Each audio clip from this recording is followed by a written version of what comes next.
एक किस्सा हुए ई सन 76 के बाद हम बतावत है।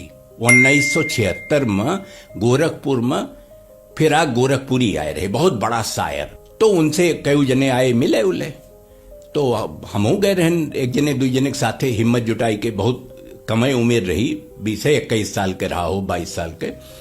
तो जब गए उनसे मिले तब वो डांटत रहे केहू का क्यों कविता लिख के लाए रहा। उनने कही फिराक साहब हम आपका कविता सुनाई दी एक तो कहीं सुनाओ। जब वो सुनाए लीस तो ओका बहुत कासी के ड्राफ्टिन और कहिन कि तू बरखुरदार डिक्शनरी देख के कविता लिखबो तो कविता न बनी। मनई देखो, जमीन देखो, पेड़ देखो।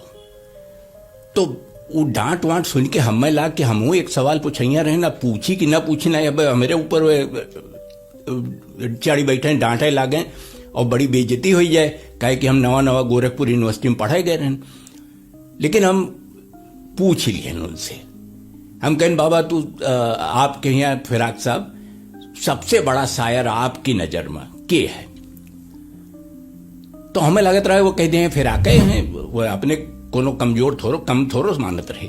लेकिन वह ना ही कहीं, वह कहीं यक्के मनई है।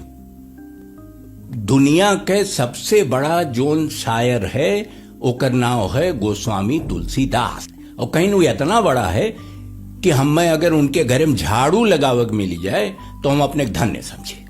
मनई रामचरितमानस पढ़त है और समझते है कि हम समझ लिए, लेकिन अगर वही दिन जोन फिराक साहब बताइन कुल बतिया वो कुल समझ में आवा कि तो हमारे सब ऊपर ऊपर से छानी के पानी निकाल लेते ही, नीचे अंदर का तो करे तलहटी तक में बैठा है गोसाई जी के कहां में, वो कैसे पता चले। फिराक साहब के यह बात का बहुत असर रहा मेरे ऊपर, बहुत दिन तक रहा।